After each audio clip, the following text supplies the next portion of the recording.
Curious about fasting? Maybe a little scared of the subject, but still wondering if it could really be helpful for you in battling diabetes? Check this out.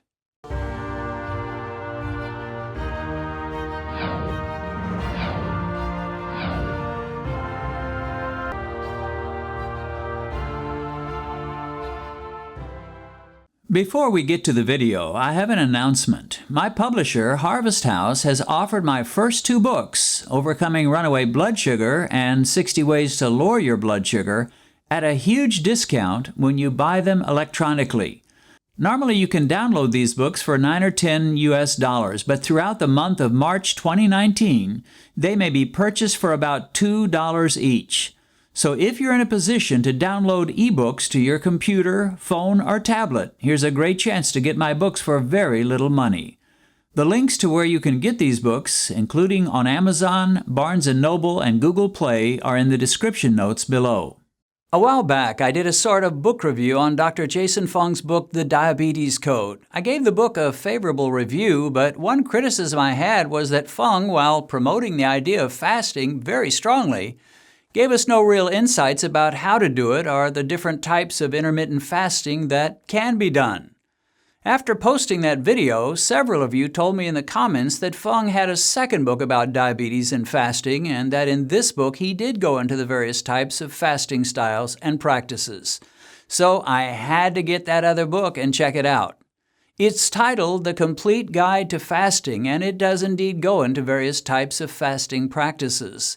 But it's more than that. The book really does live up to its name, Complete Guide to Fasting, and Fung goes into the history of fasting, the benefits of fasting, who should and should not fast, some potential dangers of fasting, and shares a few amazing fasting success stories written by people who typically had severe diabetes and were able to turn things around in a very short time. The book is said to be written by Jason Fung with Jimmy Moore, and it was hard for me to figure out what Moore really had to do with it, other than share a little of his early experiences with fasting in a single chapter. The rest of the book seems to be coming straight from Dr. Fung.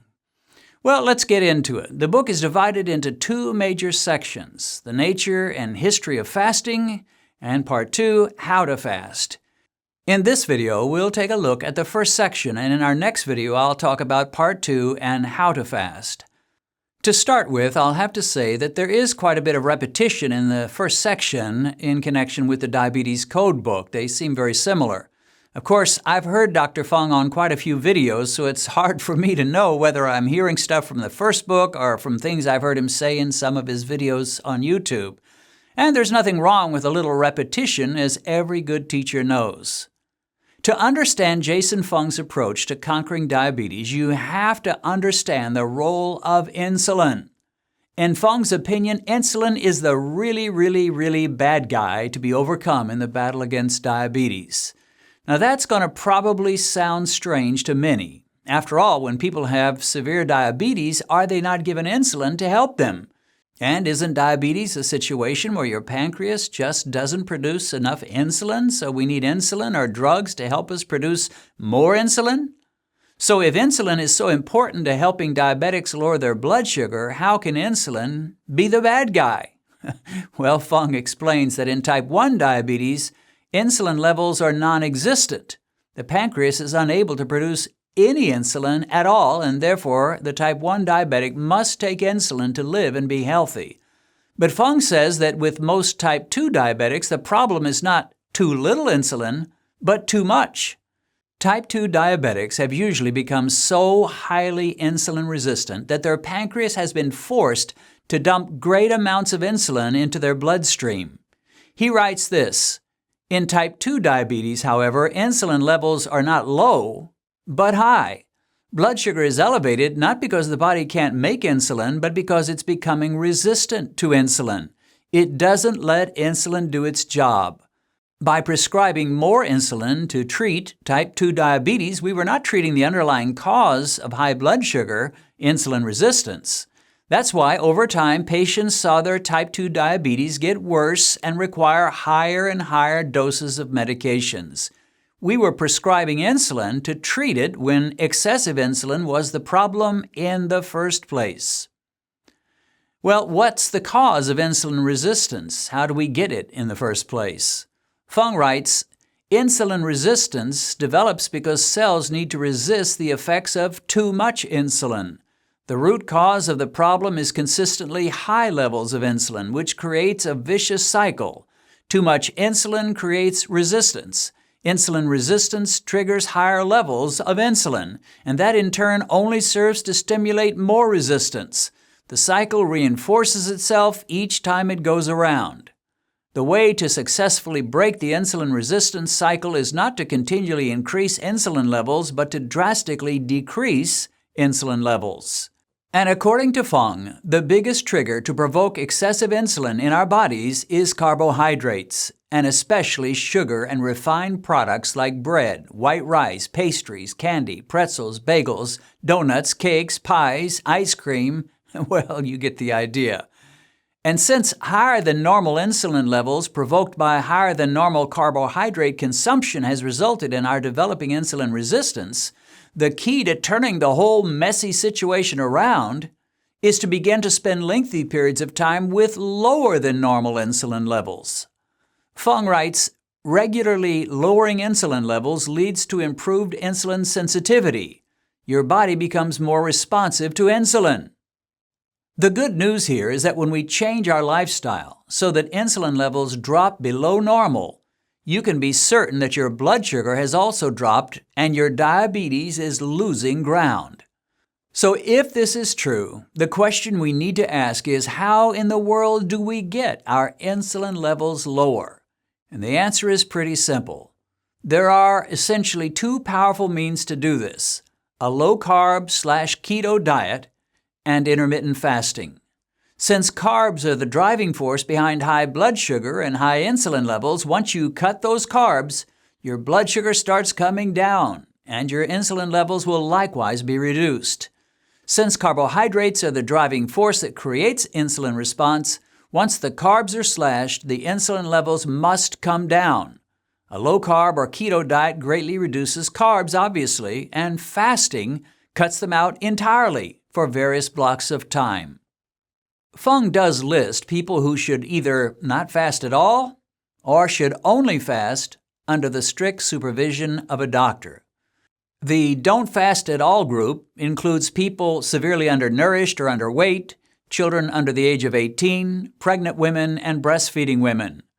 The fast only under a doctor's supervision group includes people with gout, people taking medications, diabetics type 1 and type 2, and people with gastroesophageal reflux disease. He warns that diabetics taking insulin or insulin-producing drugs could end up getting a major hypo episode when fasting, which could be extremely dangerous or even fatal. Dr. Fung covers a lot of ground in the first section of the book. He has an interesting chapter about heart disease and high-fat diets. He refers to the Framingham diet study, which had nearly 1,000 participants, and he writes this: after millions of dollars and years of painstaking observation, exasperated researchers failed to discover any discernible correlation between dietary fat and blood cholesterol levels. Whether people ate a lot of fat or very little fat made no difference to cholesterol. In diving a little deeper into the nature of insulin resistance, Fung declares, if the core issue is that glucose is overfilling the cells, then the solution seems rather obvious. Get all that glucose out of the cells. Pushing more in, as with insulin treatments, will only make things worse. So, how do you get rid of excess glucose in the body? There are really only two methods. First, you need to stop putting glucose into the body. You can achieve this with a very low carbohydrate diet, or keto diet. And second, your body needs to burn off the excess glucose. Fasting is again an obvious solution. Fung points out that simple calorie-restricted diets are not effective. First, people will universally eventually fail when they try these. Second, your body will respond by lowering your metabolism after you've reduced your calories for a while, and most people will end up gaining all their weight back. He points to the TV show Biggest Loser.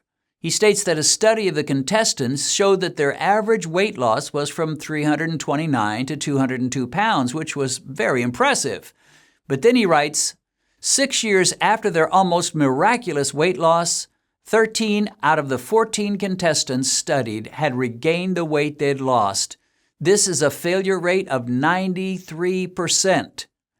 The main reason for the weight regain is that contestants' metabolisms had slowed significantly. So now you know why they never do any Biggest Loser reunion shows. One of the most exciting and encouraging aspects of the book are the fasting success testimonies.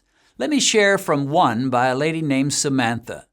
At the age of 37, Samantha was diagnosed with type 2 diabetes.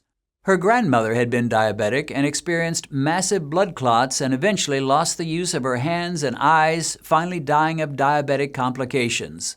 Samantha immediately thought of her grandma and figured she'd be dead by the age of 60, or if she was lucky, she could maybe limp along to be 70 at most. Her doctor was pretty pessimistic. She told her, "Diabetes is a progressive disease. The medication I'm going to prescribe you will help delay the consequences of having diabetes for about 10 years, but after that you'll develop some or all of these symptoms. Loss of your eyesight, loss of the use of your legs and/or feet, or possibly loss of those limbs entirely. High blood pressure, which could result in stroke or heart attack, pain in different areas of your body." I asked her if I could resolve this with diet and exercise. In response, she just repeated, "Diabetes is a progressive disease."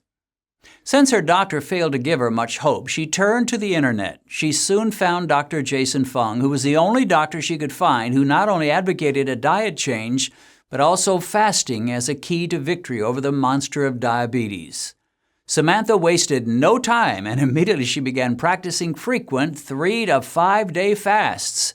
She cut her carbs significantly, writing, "Previously, everything I ate was underpinned with rice or pasta. Now I learned that meat and vegetables alone are fine.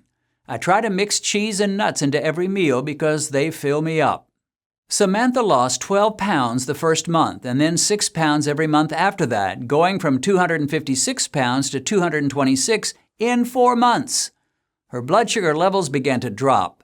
She writes, 4 months after I was diagnosed with type 2 diabetes and began my fasting regimen, I got a blood sugar reading in the 70s for the first time ever. Immediately after I started fasting, the tingling and numbness, swelling, and burning in my left foot went away. A burning in my left upper thigh near my hip took longer to go away, but after 4 months I had complete relief. I suffered from chronic yeast and bacterial infections, which are now gone completely. My period has returned on time each month, just 2 months after I began the fasting regimen. My blood pressure dropped from 142/92 to 128/83 in 1 month. By September, it was 101/75 without any medication. The prescriptions the doctor sent me are still in the envelopes. Wow, who can argue with those results? Samantha was in pretty bad shape. She was in serious trouble with her diabetes, and she found an answer that changed her life, her health, and her outlook. Way to go, Samantha. And I hear from many of you who have had similar results. Samantha is not some special case that cannot be replicated. And if you doubt that, just read some of the comments below some of my videos and you'll hear some testimonies that are just as amazing. And if you have a testimony you haven't yet shared, share it with us in the comments. Now, this book would not be a great revelation to you if you've already watched a number of Fung's videos or read a couple of his books. His message doesn't change, and that's a good thing as far as I'm concerned. If you'd like to order his book on Amazon, I'll put a link in the description notes below where you can go straight to it. Once again, it's called The Complete Guide to Fasting. Next week, I plan to give a brief review of the second part of the book, which deals with the specifics of fasting, according to Dr. Fung. As always, if you appreciated this video, give it a thumbs up so YouTube will recognize its value and promote it to others looking for answers to diabetes. And consider subscribing to this Beat Diabetes channel, and then click on that little bell icon so you'll be notified every time we post a new video. God bless. See you again soon.